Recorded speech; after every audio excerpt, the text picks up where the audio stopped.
안녕하세요. 이용주 세무사입니다. 오늘은 국세청에서 양도소득세 월간질의 탑10 내용을 주제로 얘기를 해보려고 합니다.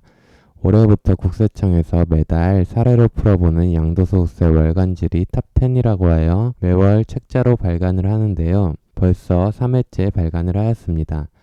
해당 내용은 국세청 홈페이지에서도 책자로 확인할 수가 있습니다. 주제별로 여러분들이 궁금하실 만한 내용을 사례를 들어 잘 정리해 놓았으니 매달 확인하시고 공부하시는 것도 여러분들에게 도움이 될 것 같습니다. 그럼 지금부터 5월 10일 개정 내용까지 담고 있는 제3회 사례로 풀어보는 양도소득세 월간질의 탑10 주요 내용 함께 살펴보겠습니다. 월간질의 탑10 매월 책자에서 10개의 주제를 토대로 이제 책자를 발간합니다. 첫 번째는 다주택자 양도소득세 중과 한시 배제에 대한 내용을 담았는데요.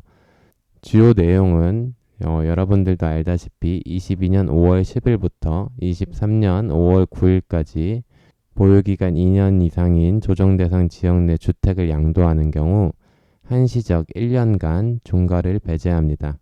기본세율이 적용되고 장기보유 특별공제에 적용이 가능합니다.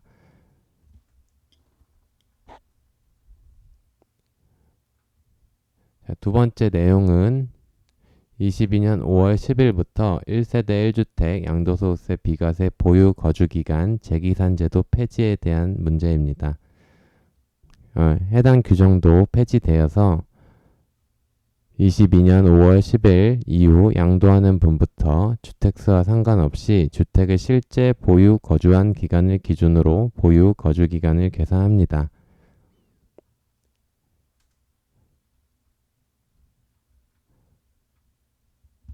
세 번째 내용은 조정대상 지역 내 일시적 2주택자의 종전주택 양도기한과 신규주택 세대전원 이사 전입 요건에 대해 담고 있습니다. 기존에는 조정대상 지역에서 조정대상 지역으로 이사가는 경우 종전주택 양도기한을 1년을 적용했었는데요. 22년 5월 10일 이후 양도분부터 종전주택 양도기한을 1년에서 2년으로 변경을 하였습니다. 또한 세대전원 신규주택 이사 전입 요건을 삭제하여서 일시적 2주택 비과세 요건을 완화하였습니다. 조정대상 지역에서 조정대상 지역으로 이사가는 경우가 아니라면 일시적 2주택 비과세 기한은 종전규정 3년을 적용합니다.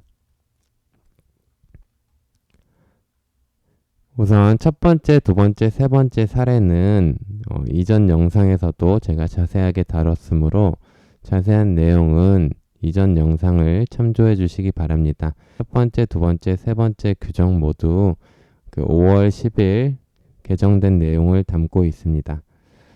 자, 네 번째 내용입니다. 세대 구분형 아파트 들어보셨나요? 보통 최근에 지어진 아파트가 이렇게 세대를 구분해서 문을 따로 두고 이제 이 방을 주인이 쓰고 이 방을 이제 월세나 이렇게 전세로 임대를 주는 겁니다. 세대 구분형 아파트의 경우 쟁점이 되는 사항이 무엇이냐면 1주택 비과세 요건의 조정 지역의 경우 이제 2년 동안 거주를 해야 되는데 이제 세대 구분형 아파트의 경우 작은 곳을 임차를 준다면 이제 여기서만 거주를 하는 것이죠. 작은 곳은 이제 사실상 거주를 하지 않은 것인데 세대 구분형 아파트 전체로 이제 비과세가 가능하냐는 이제 내용입니다. 결론적으로 말씀드리면 이제 세대 1에서만 2년 동안 거주 요건을 채우더라도 전체 세대 구분형 아파트 전체에 대해서 비과세가 가능합니다. 이제 예규에서도 이제 그것을 말하고 있는 겁니다. 2017년 8월 3일 이후에 취득한 조정대상 지역에 소재한 세대 구분형 아파트 1주택을 보유한 거주자가 주택의 일부를 임대하고 세대 2를 임대했다는 것이죠. 다른 일부의 1세대가 2년 이상 실제 거주하는 경우 해당 주택의 양도로 발생하는 소득은 비과세를 적용받을 수 있다고 해석하고 있습니다. 자, 다섯 번째 내용입니다. 일반 주택과 상속 주택을 소유한 경우 어떤 주택을 양도해야 비과세가 가능한지 이제 물어보는 겁니다. 자, 그럼 사례를 보겠습니다. 17년 5월에 A주택을 취득했고 이제 B주택을 21년 5월에 상속을 받았습니다. 자, 23년 10월에는 A주택 또는 B주택을 양도할 예정인데요.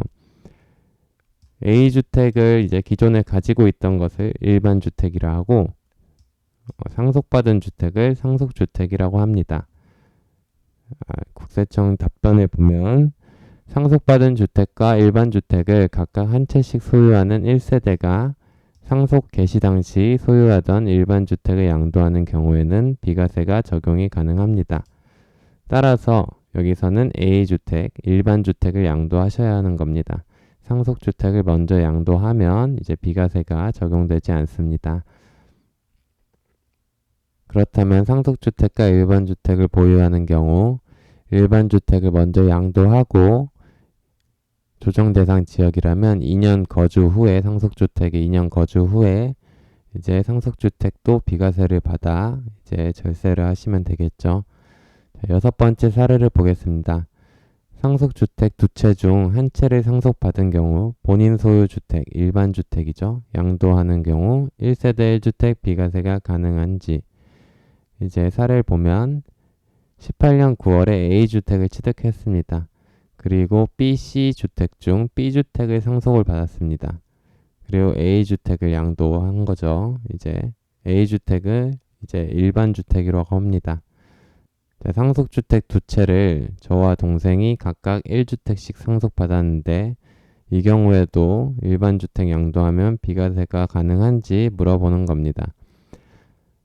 답변을 보면 피상속인이 이제 돌아가신 분을 얘기합니다. 상속 개시 당시 2개 이상의 주택을 소유하는 경우에는 선순위 상속주택, 그 상속받은 자에게 상속주택 특례가 적용합니다. 자, 그렇다면 이제 따라서 기아가 상속받은 B주택이 선순위 상속주택이므로 A주택 양도 시 1세대 1주택 비과세가 적용이 가능하다고 이제 하고 있습니다. 자, 이때 중요한 것이 선순위 상속주택을 판단하는 건데요. 우선 선순위 상속주택이란 이제 피상속인이 소유한 기간이 가장 긴 주택을 말합니다. 여기서 아버지 주택, 돌아가신 분의 소유 기간을 보면 B주택은 15년, C주택은 10년입니다. 즉 동생도 같은 상황이라면 동생의 상속주택은 선순위 상속주택이 아니라서 상속주택 특례를 적용받을 수가 없습니다. 자, 선순위 상속주택 판정 방법은 이 순서대로 하는 겁니다. 첫 번째로는 피상속인이 소유한 기간이 가장 긴 주택을 말하는 것이고 동일한 경우 피상속인이 거주한 기간이 가장 긴 주택을 말합니다. 1번과 2번 역시 동일하다면 피상속인이 상속 개시 당시 거주한 주택을 말하는 것이고요. 이거 3개까지 동일하다면 이제 기준시가가 가장 높은 주택으로 이제 선순위 상속주택을 판정합니다. 자, 7번째 사례를 보면 자, 상속주택을 소유한 경우에는 일시적 2주택 비과세 특례를 적용받을 수 없나요? 라는 내용입니다. 결론을 말씀드리면 일시적 2주택 특례와 상속주택 특례는 중첩 적용 가능합니다. 사례를 보면 이제 아들이 종전주택 A주택을 15년도에 취득하고 22년 1월에 B주택을 상속받았습니다. 그럼 C주택 취득을 22년 5월에 했습니다. 자, 여기 비조정 지역이라고 했는데 비조정 지역이라면 이제 A주택을 언제까지 양도해야 비과세를 적용받을 수 있을까요? 비조정 지역이니 3년 이내에 양도를 해야 됩니다. 즉 25년 5월까지 양도를 하면 비과세가 적용되는 것이죠. 만약에 이게 C주택이 조정지역이라고 하면 최근 개정된 규정을 이제 적용하여 2년 이내에 양도하면 비과세가 가능합니다. 즉 24년 5월까지 A주택을 양도하면 A주택의 비과세를 적용받을 수 있습니다. 그럼 8번째 이제 사례를 보겠습니다. 8번째 사례 역시 비슷한 논리입니다. 일시적 2주택 상태에서 이제 동거 합가하는 경우 일시적 2주택 비과세 특례를 적용받을 수 없나요? 라는 내용인데요. 이것도 역시 일시적 2주택 비과세와 동거봉양 합가 특례는 중복 적용이 가능합니다. 즉 사례를 보면 이제 어머니가 주택이 있으셨고 이제 아들도 이제 18년 6월에 B주택을 취득했습니다. 그리고 아들은 C주택을 이제 21년 7월에 취득하였고 이제 22년 1월에 이제 아들이 어머니를 봉양하기 위해서 합가를 했습니다. 이런 경우에 22년 6월에 B주택을 양도하는 경우 비과세가 가능하냐는 내용인데요. 비과세가 가능합니다. 이제 9번째 사례를 보면 1주택자와 1분양권자가 혼인한 경우 혼인일로부터 몇 년 이내에 기존 주택을 양도해야 비과세 적용이 가능한지 사례를 들어 설명하고 있습니다. 결론을 보면 우선 1주택자와 1분양권을 보유한 자가 혼인한 경우에는 혼인한 날부터 5년 이내에 먼저 양도하는 주택은 비과세를 적용받을 수 있습니다. 일반 논리를 따라가는 것이죠. 즉 보면 17년 6월에 A주택을 남자분이 취득하고 21년 10월에 B 분양권을 이제 여자분이 취득하고 22년 5월에 혼인을 했다고 하면 이제 22년 5월부터 5년 이내에 A주택 또는 이제 B주택을 먼저 양도하는 것은 비과세가 적용이 가능합니다. 주의해야 할 점은 분양권은 21년 1월 1일부터 취득하는 분부터 주택으로 봅니다. 자, 이제 마지막 사례를 보면 상속받은 농어촌 주택을 소유한 상태에서 일반 주택을 취득, 양도하는 경우 1세대 1주택 비과세가 가능한지 물어보고 있습니다.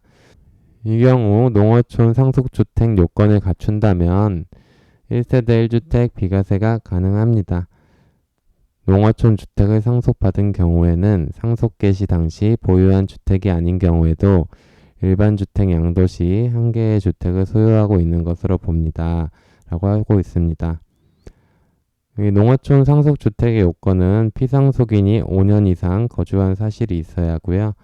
수도권 밖에 읍면 지역에 소재하여야 됩니다. 도시 지역은 제외되는 겁니다. 자, 이렇게 사례로 풀어보는 국세청 월간질의 제3회를 한번 주요 내용을 살펴보았습니다. 저는 국세청 출신 세무사로 경기 지역에서 활동하고 있습니다. 제 영상 많이 부족하지만 시청해 주셔서 감사하고요. 다음에는 더 좋은 영상으로 이제 보답해 드리도록 하겠습니다. 구독과 좋아요 눌러주시고 시청해 주셔서 감사합니다.